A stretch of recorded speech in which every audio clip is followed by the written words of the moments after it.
epigenetics. Epigenetics is basically the concept that we have the ability to manipulate our genes, as I mentioned before.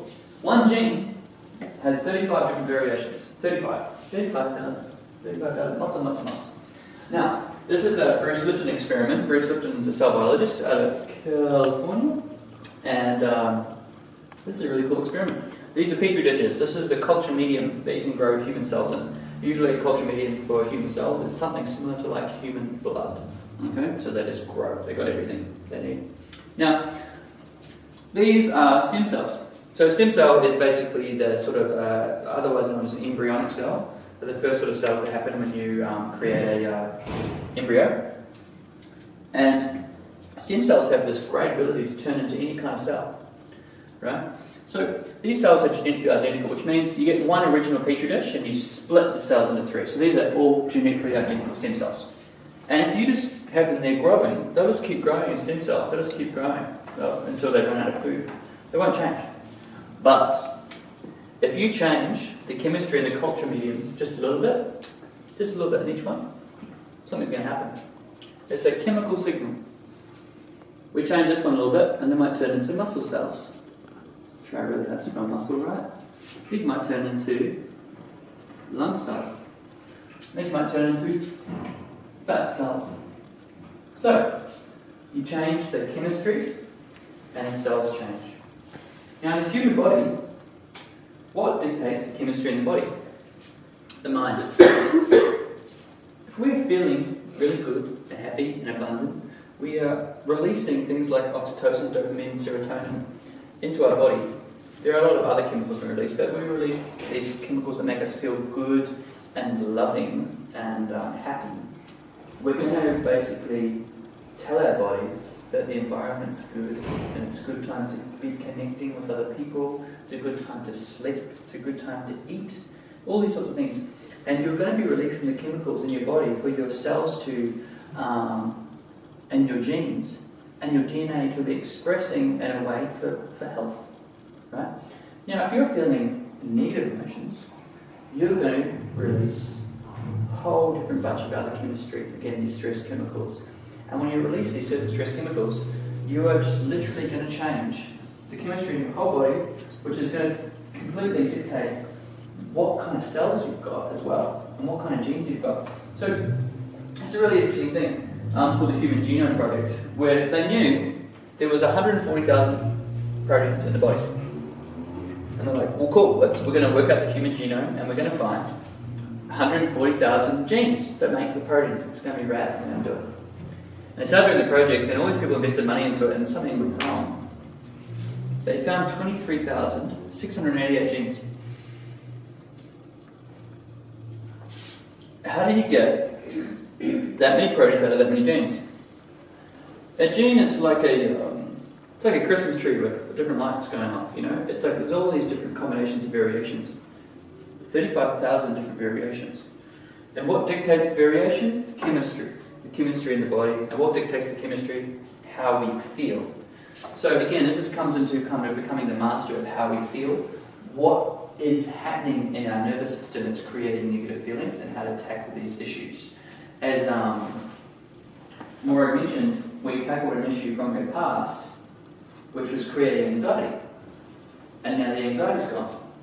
You know, so it's very, very interesting that the nervous system is holding on to an event in our past. And again, we come back to that point of the trauma, the expression of the trauma as a defensive mechanism, all right, to help us try and reduce the chance of this issue happening again.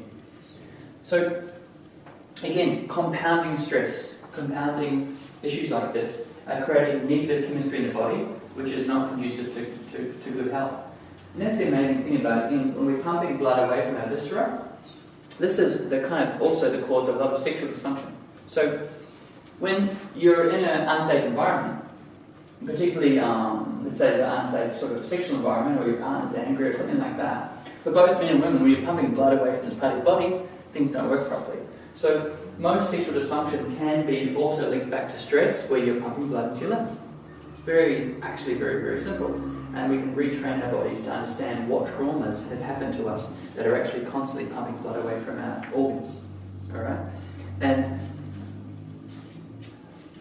or we can just avoid it and not deal with it, right? And this is what most people do, okay? So if you've got an issue which is basically causing all the stress, you can disassociate yourself from even the knowledge or the memory or the responsibility to deal with it. And that's okay, there's no right or wrong, but this is kind of the root of most addiction and disassociation from issues. It's easier to get drunk and watch rugby than to work on your issues. Right? I know that's what rugby. It's easier. Yeah, it's easier, to sit across the street at Yarman, and eat falafel than being here. Okay, because you're not going to have to think about this. Right? So it's one of these things where you've got to be really brave and really responsible and really loving towards yourself and compassionate towards yourself to go into these sorts of issues. And the rewards are just kind of even, we don't have the language to really describe what these rewards are like. To really retrain your nervous system, where you actually start to feel really good, like when you wake up in the morning, like it's an amazing thing, and to feel good all day. And to have extra abundant energy and love and light to give to other people freely because you've got extra. This is great. It's great. Okay. So yeah, again, I'm just going to keep mentioning that whole the rest and connect thing as well. Digestion, all these sorts of things don't really work properly when we're under stress. So your viscera just doesn't really function. This is really important when it comes to immunity. So when you're doing an organ transplant, they do this really weird thing. Let's say someone's sick and they're a donor and they pull the person's liver out. And they go, oh my God, we're going to fly this liver to Lismore and we're going to put it into the person who needs a liver. So what do before they put the liver into the person? They inject the liver with stress hormones. And then the person who's going to receive the liver, they inject it with stress hormones. What do stress hormones do? They tell the body to be in fight or flight and to pump blood into the limbs. And when you pump blood into the limbs, you deactivate your immunity. Because the liver, its immunity, its white blood cells, you don't want it to start rejecting the host, and you don't want the host to start rejecting the liver, so you deactivate both their immune systems by giving it stress hormones. Stress deactivates your immunity. That's far out, So again, that comes all the way back to what we're saying about 95% of hospital visits are related back to stress because you're turning your immune system off. Turning it off, it's an amazing thing with bone marrow transplants as well. When you got a bone marrow transplant, that means that all of your blood cells, all of your white blood cells turn into the donors. Okay? So, if I had a bone marrow transplant, that means my immune system would beat someone else's, the person who donated the bone marrow. Right? But, once you do it when you've got cancer. So, then the white blood cells from the donor that are in my body would kill the cancer. My white blood cells don't identify the cancer as not me, but the donors do. However, once they eliminate the cancer, all the white blood cells are in your body going, oh my God, we're in a foreign body. We have to attack the whole thing, let's go. And then these white blood cells start attacking your whole body. So all your blood is attacking you, right? So the priority was the cancer cells. They do this for blood cancers when the cancer's everywhere. And then the next priority, so they always go to the priority. The next priority is like everything else, all right? They don't know how to reverse this. This is called graft versus host syndrome, and this is reducing the rate at which they're doing bone marrow transplants now for cancer, because they don't know how to deal with this next phase. So, what do? You've got this person, they don't have cancer anymore, but they've got the wrong immune system.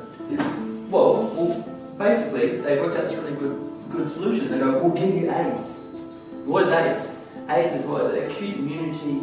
Acquired immune deficiency. Excellent. So, basically, your immune system's turned off.